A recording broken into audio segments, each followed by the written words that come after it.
As cities and states embark on a slow reopening, there are more reasons to leave the house. Some stores are offering curbside pickup, hikers are headed back to some trails, and beachgoers can dip their toes in the ocean.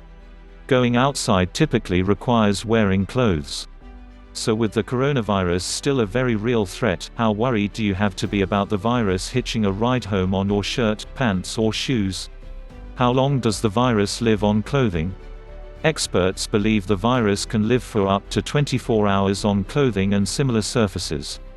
Exposure to a smaller concentration of the virus could reduce that time to just 5 minutes, according to a 2005 study on the virus that causes SARS, which has properties similar to those of the new coronavirus.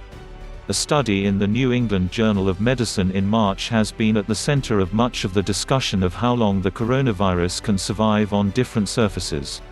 Researchers found that the virus could live up to 4 days on glass, 3 days on hard metal surfaces and plastic, and up to 24 hours on cardboard. Clothing was not tested. But you can pretty much think of a material like clothing to be somewhat more like cardboard material, said Dr. Armand Dorian, Chief Medical Officer at the University of Southern California's Verdugo Hills Hospital. Like cardboard, most clothing has absorbent fibers that appear to make the virus dry up more quickly than do hard surfaces. Eugenia Korosheva, a molecular biology instructor at the California Institute of Technology, noted that the studies looked at known concentrations of the virus _ something impossible to gauge when you're out and about. So, for practical purposes, it's better to assume the maximum of 24 hours. Do I need to wash my clothes every time I come home? Let's start with the comforting news. For people who don't work in high-risk settings or knowingly come into contact with the virus, experts agree that it's not necessary to throw your clothes in the wash after returning from routine trips to the grocery store, pharmacy or a walk around the block. As long as you don't lean against things in the store, clothing should remain relatively uncontaminated, said Dorian, who is also an emergency room doctor.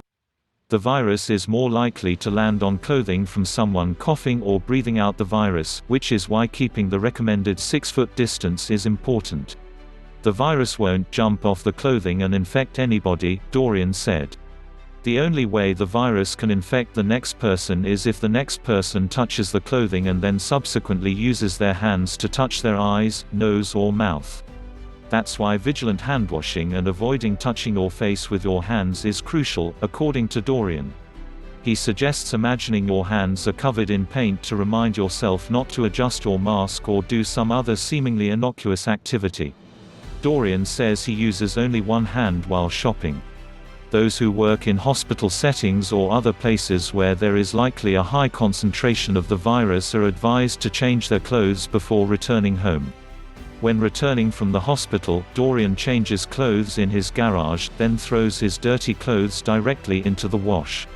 The Centers for Disease Control and Prevention recommends laundering clothes using the warmest setting possible and drying them completely. The need to err on the side of caution increases if you are vulnerable to a serious case COVID-19, according to Korosheva. If you have someone in your household who has diabetes, who has high blood pressure, who is over, let's say, 65 years old _ come on, just remove the jacket and wash it, she said. What about shoes? Shoes, unlike clothes, will definitely come into contact with the ground, which Dorian says has long been recognized as an area of potential contamination. Dorian always switches shoes before re-entering his home after an outing. But he says it's not crucial for those who don't stomp around in areas where the virus is likely to be lurking. You don't have to be anal about it if you're not that worried, he said. Then you just have to consider the floor in your house a dirty zone. That means if you drop your keys on the kitchen floor, it's good practice to sanitize your hands and the keys.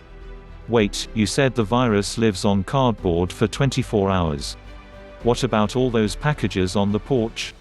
If it's possible, just leave the packages outside for a full day and the virus will probably die, Korosheva said. Pushing them into the sun could help, said Dorian, adding that heat breaks down the virus more quickly. Boxes can also be sprayed with a solution of at least 70% ethanol, according to Korosheva. When she returns from the grocery store, she sprays most boxed items with an alcohol solution before transferring them to a clean bag and taking them inside. Many fruits and vegetables can be washed with soap and water or left in a cupboard for a few days to naturally decontaminate, she added. Dorian opens boxes delivered to his door and then immediately disinfects his hands. Anything else to worry about? The virus lives longer on glass, plastic and metal than clothing and cardboard. So when restaurants, movie theaters and other places open up, Dorian says it will be important to make sure surfaces like armrests and tabletops are disinfected each time they are touched. You should take it upon yourself to make sure you've cleaned it or you've seen somebody else clean it, Dorian said. People who work in biosafety labs say that if there are too many rules, it's impossible to follow them, Korosava said. So people should estimate the highest risk, and eliminate that, Korosava said. And after that, if they want to, they can start eliminating other risks as well. In other words, definitely wash your hands, wear a mask in public, social distance and avoid touching your face. Additional precautions will depend on your unique situation.